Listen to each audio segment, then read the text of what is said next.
Assalamualaikum, ketemu lagi di channel YouTube Lumu Manis. Apa kabar teman-teman?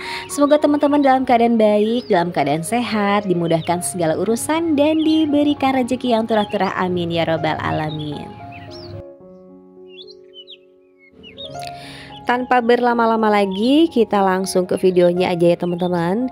Di sini tuh saya lagi mau ngukus beras ketan teman-teman, dan rencananya saya mau membuat ketan uli atau ketan jadah buat stok di rumah aja teman-teman, buat ngopi suami kalau pulang kerja gitu ya. Jadi aku udah punya stok buat cemilan nih. Dan ini tuh saya akan kukus dulu selama 30 menit. Ceritanya ini sudah 30 menit ya teman-teman. Si beras ketannya itu sudah mengeras, dan ini tandanya si beras ketan pada kukusan pertama ini sudah setengah matang. Akan saya pindahkan dulu ke wadah yang lain. Dan ini selanjutnya saya akan memberi kelapa parut dan garam ya teman-teman. Untuk takaran garam yang saya gunakan yaitu sebanyak 1 sendok makan. Untuk perbandingan beras ketan dan garamnya itu 1:1 ya teman-teman. Setelah garamnya ditambahkan, langsung disusul dengan si kelapa parutnya. Untuk kelapa parutnya jangan lupa dikukus dulu ya teman-teman, agar ulinya itu awet. Setelah garam dan kelapa parutnya ditambahkan, lalu diaduk rata. Ini diaduknya harus benar-benar merata ya teman-teman, karena kan ini beras ketan itu lengket-lengket ya, jadi untuk mengaduknya juga agak cukup lama gitu teman-teman. Dan setelah teraduk rata, kita tambahkan 200 ml air panas. Kalau teman-teman mau menambahkan santan instan boleh banget ya, itu rasanya bakalan enak banget. Tapi di sini saya tidak tambahkan santan instan karena sudah ada kelapa gitu, gurihnya tuh udah dapet dari kelapa parut. Untuk beras ketannya usahakan beras ketan yang kualitas bagus ya teman-teman, karena kalau misalkan kualitas bagus itu berpengaruh kepada hasilnya nanti gitu. Jadi akan matang merata, tidak ngeletis gitu ya kalau bahasa saya. Jadi ini sudah teraduk rata, akan saya biarkan selama 10 menit agar lebih tanak. Setelah saya biarkan selama 10 menit, si nasi ketannya akan saya kukus lagi kedua kalinya. Untuk pengukusan kedua kali ini waktunya lebih lama ya teman-teman, sekitar 45 menit. Tapi kalau misalkan teman-teman mau ngukus selama sejam juga boleh, karena pengukusan yang lebih lama itu menghindari agar si ketan ulinya itu nggak cepat basi gitu ya teman-teman. Dan ini sudah saya tuangkan semuanya, si nasi ketannya akan saya kukus selama 45 menit aja. Singkat cerita ini sudah 45 menit saya kukus ya teman-teman, si beras ketannya, si nasi ketannya maksudnya. Nasi ketannya itu sudah mateng, udah benar-benar jadi nasi. Sudah nggak ada lagi nasi atau beras yang masih mentah gitu ya teman-teman.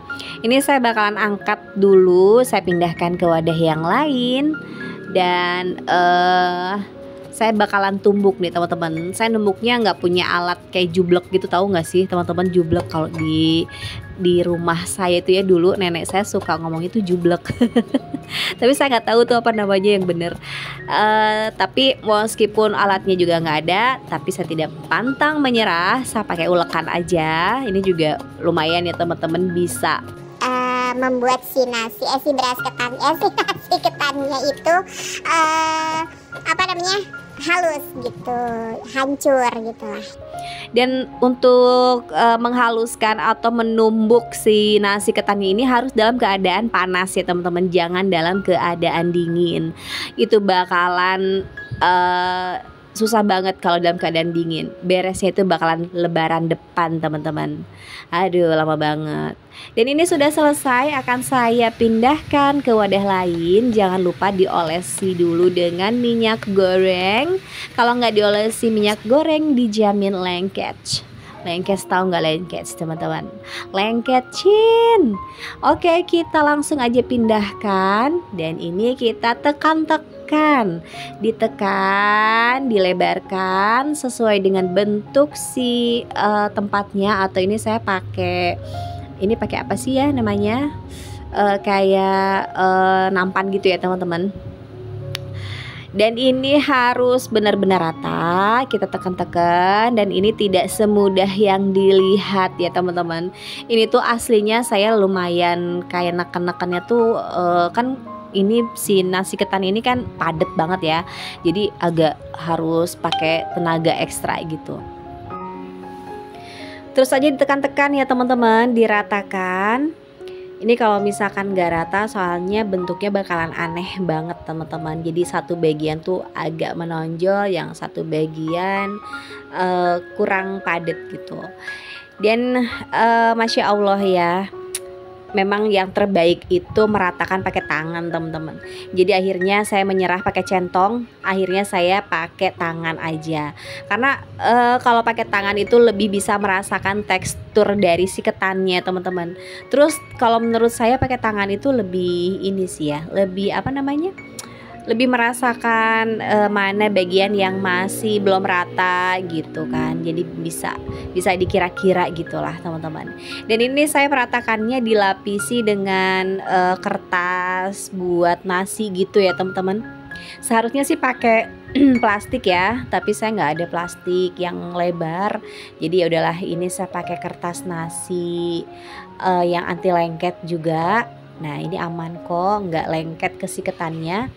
Dan ini terus aja ditekan-tekan, pokoknya sampai benar-benar rata ya teman-teman. Dan ini sudah lumayan rata. Selanjutnya akan saya tutup menggunakan kertas yang tadi, biar si nasi ketan ini atau si ulinya, ini udah jadi uli ya, bukan nasi lagi karena udah lembut. Akan saya biarkan selama sejam teman-teman, biar set di dalam kulkas. Oke, kita sisihkan terlebih dahulu.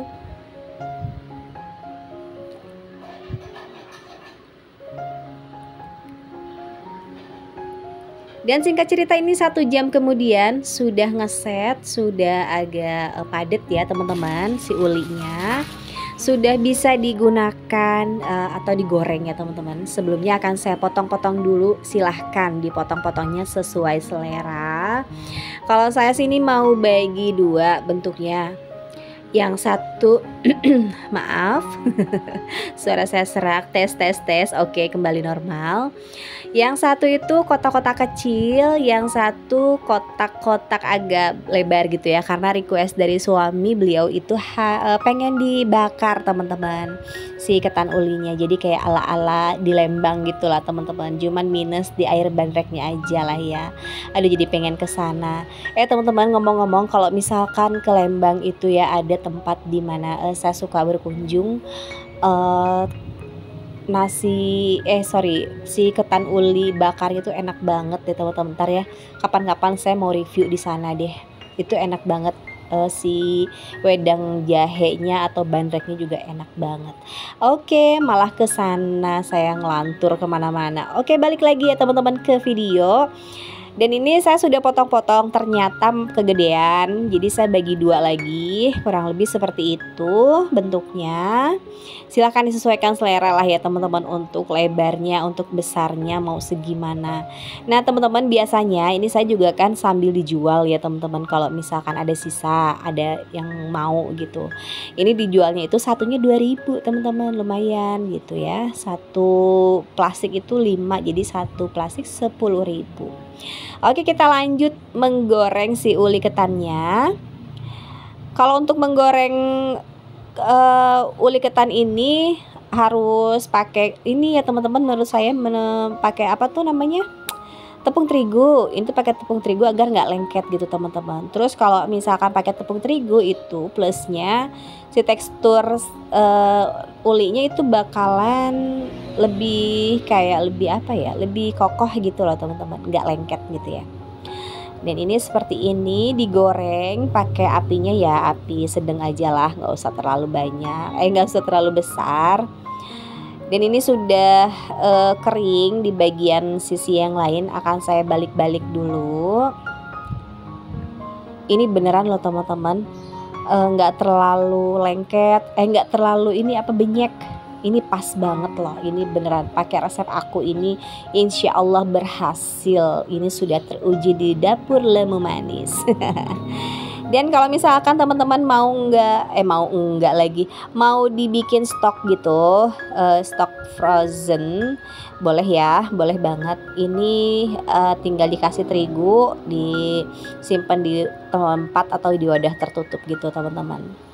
Jadi ini udah mulai garing nih kayaknya, udah mulai matang. Bakalan saya angkat ya teman-teman, biar nggak gosong. Saya mau angkat dulu sih ulinya. Ini beneran teman-teman, ini enak banget loh. Saya nggak bohong, nggak lebay. Kalau nggak percaya silahkan coba di rumah teman-teman. Rasa asinnya juga pas banget. Dan ini versi dibakar, pesanan bapak suami ingin dibakar. Oke, saya mau kasih dulu menteganya. Saya kasih mentega biar ada gurih-gurihnya gitu ya teman-teman. Tapi yang terlalu banyak nanti keasinan si ulinya. Nah dibakar gini aja teman-teman, pakai sambal oncom. Wah enak banget. Untuk sambal oncomnya di next video ya teman-teman, akan saya buatkan video terpisah. Karena kalau misalkan disatukan dengan resep uli ketan ini bakalan panjang dan lama, akan memakan durasi yang cukup lama ya teman-teman. Ntar kalian keburu bosan.